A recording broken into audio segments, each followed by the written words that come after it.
Here's a picture of the Pacific High.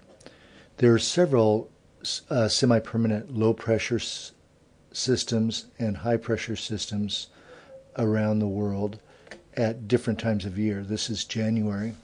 But I just wanted to focus on the Pacific High because that influences the West Coast weather the most.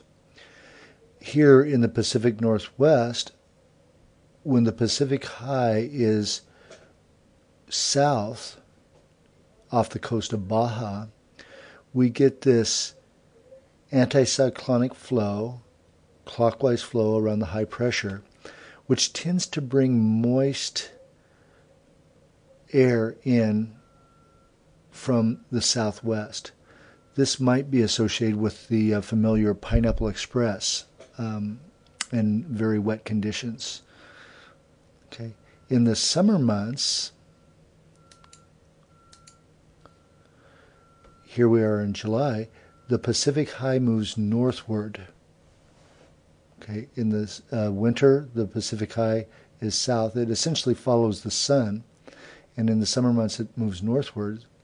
We have the same general anticyclonic flow around the Pacific High, but now it's bringing air down from the Gulf of Alaska, fairly dry, cool air, and very little moisture associated with it.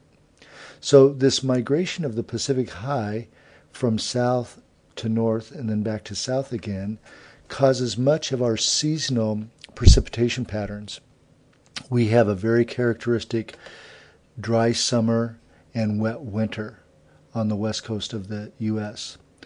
Counter to that, on the East Coast gets rain fairly evenly throughout the year, all along the East Coast, because it has a source of warm, moist air all the way throughout the year.